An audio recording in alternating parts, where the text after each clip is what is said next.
All right.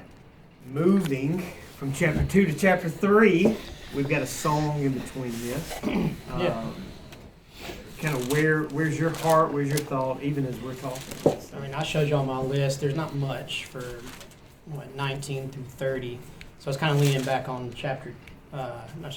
back in verse 6 and 7 to do "Here I am to worship," because the first line is "Light of the world, you step down into darkness." But as I was hearing Jonathan talk, a lot of the lyrics, I had to pull them up to make sure I had them right. There's a lot of what we do together as a church corporately is worship. That is one of the few things we do corporately together, all as one voice. And I love how the bridge talks about, "I'll never know how much it cost." And I think sometimes we don't weigh the cost. I think when we worship, we weigh the cost of what is it we're doing, what is it we're declaring. I hear it said all the time, when you declare yourself a Christian, you've now put a target on yourself. And we need those soldiers, as Corey pointed out at verse 25, fellow soldiers. So, that's kind of where I am, is here I am to worship. I like that song. Yeah. We move into chapter 3, 21 verses, so Deacon will read that. But this is Cade's section. So he actually, I think he's got the longest section, if I'm not mistaken. And Cade's not here, right? No. We may need Because he wasn't ready. We may need to be Epaphroditus to him and serve him. But He gets the pride chapter. there you go. Kind of the theme of this, pressing on for the prize of Jesus Christ. There are just a few things that I would point out. Chapter 3 begins with the word "finally." Here's why Paul is a great preacher, because he says "finally" or "in conclusion," and he's still got two chapters left. So that's I got 12 more points. exactly just a perfect summation of the preacher. But what he says in verse 2, he says, "Beware." He has not said that in the first two chapters, but uses the word "beware." Beware of the dogs. Beware of the evil workers. Beware of the false circumcision. So, in that, that word "beware," I want it to be just a kind of stop sign, a flashing light. Hey, let's pause for a minute and think about what Paul is really saying to the church. There's an enemy that we have, and there's an enemy that uses certain people and systems and false gospels. Yeah. How are we as churches helping shine the light on what to stay away from, and what to beware of? Because we live in a society that's very inclusive. Let's bring everybody in, everything in, and coexist, and let's just love people. But Paul says, "Whoa, there's a line. I need you to beware. I need you to guard." And understand, all the way back to chapter 1, verse 1, he says, "To all the saints in Christ Jesus who are in Philippi, including the overseers and the deacons." And now he's saying, "Now look, beware. Overseers, pastors, deacons, it's your job to guard the flock. Run with it." What do you think when you see this as part of his instruction?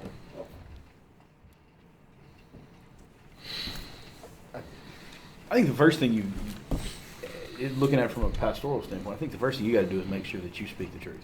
Like you've got to, if you can't recognize that, he says, you can't recognize a lie if you don't know the truth. If you don't know what the truth is, then you can't tell when somebody's not true.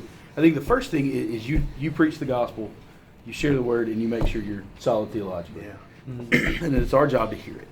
And then I think from there, there's different ways you can go and you can take it. But I think the first step is you got to know the truth. Yeah. Amen. Okay. So yeah, I took the Sunday school answers. So there's No, that's it. Well, we don't read the warning labels. We put things together, and we don't follow the instructions. We don't read the warning labels because we think we know what's best for us. We think we know what's healthy and what's not healthy. Yeah. And then we get mad when it bites us, when it breaks, when it shocks us, or when it tears up because we we didn't take the initiative. We weren't intentional. Yeah. Going all the way back to actually living with that intentionality. That we just jump headlong in, and I mean, we think about that with even preachers today.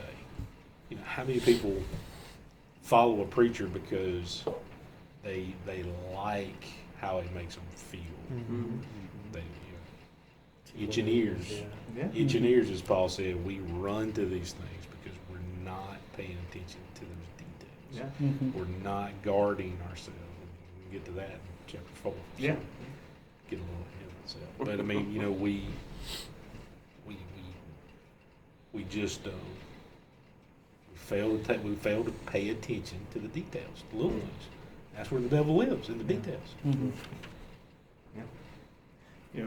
As a father, I mean, I think about what I expose my kids to, my girls to every day, unconsciously. I mean, subconsciously, that not knowing that a song that we let play at the house, a show that we let come in, what is it doing?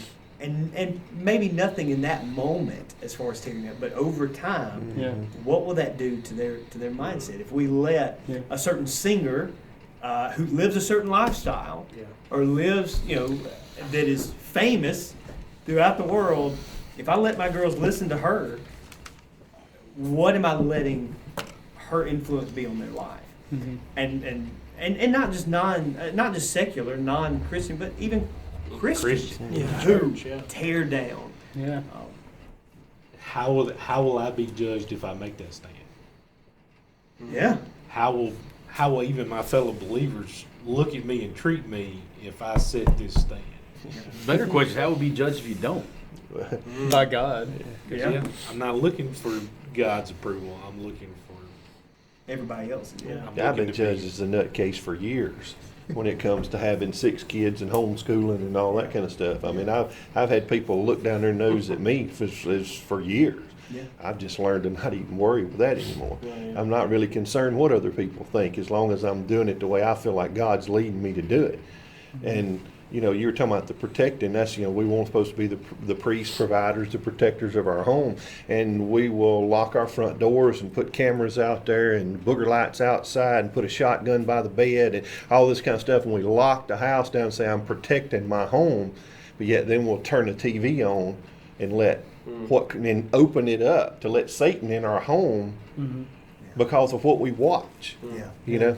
and things like that. So, that's just part of being that protector. You have to look at it, and you're not going to be the nice guy sometimes, but that's okay too.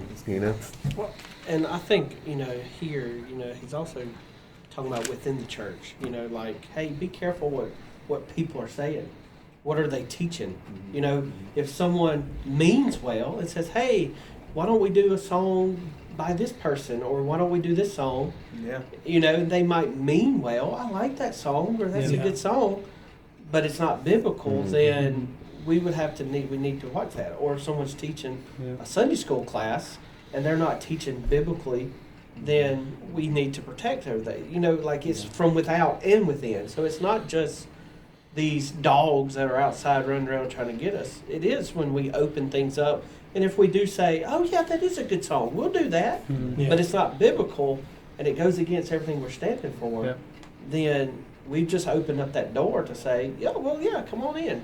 We're willing to bend our beliefs or bend to satisfy other people. And I think Paul is saying, hey, look, watch out for it, from both sides, not just the ones who are outside, but there's people in the church who are meaning well. Maybe they're trying to preach. Maybe they're trying to, but be careful. Listen, watch out. Be on guard. And there is a loving way to correct. I mean, because a lot of times it's out of ignorance. I look back at my former church. I had a guy come in and preach, young guy. I mean, I was in my early 20s. So he wasn't much younger than me, okay? But he came in and he tried to and I remember it like it was yesterday. He was trying to talk about the Trinity. And he got into some heretical nonsense in the middle of the sermon. And I was careful not to embarrass him in the middle of the sermon. Yeah. You know, I didn't want to do anything that would like, okay, time out, stop the sermon. Because I also wanted to make sure that he didn't, you know, because sometimes I'll use shock and all type stuff. And so he might have been doing that and then corrected at the end, you know, something like that. Well, he didn't. And I let him preach for a little bit longer and then realized this guy's going off a cliff. And kind of gave him a sign of, okay, let's wrap this up. And I had to spend a few minutes, not harshly, but lovingly sharing with church. Okay, he said some things, this is not, in his presence, said some things that's not biblically accurate. And we need to tie some things up. And I knew I had made an enemy that day. And you know what? He actually came to me and said, thank you. I needed that. Like he was stunned. I mean, you know, but and I'm not the hero. Don't hear me as the hero of that situation. I'm just saying there are times that correction has to be done to watch out, because it could have really sent some people down another. But if you wouldn't have corrected it there, then somebody else would have invited him to another church, Yes. and then to another church, and then to another church. Yeah. And this is how easy it is to take the convenient way, right? It's just, well, we'll set aside, and then you got people afterwards having conversation. Well, the preacher said. Or if he didn't correct him, and then 2 weeks later say something contrary and say, well, he sat there and didn't say anything, so now, but he's talking against it. Like, I'm confused. Like, I don't know what's going on. Where do we stand?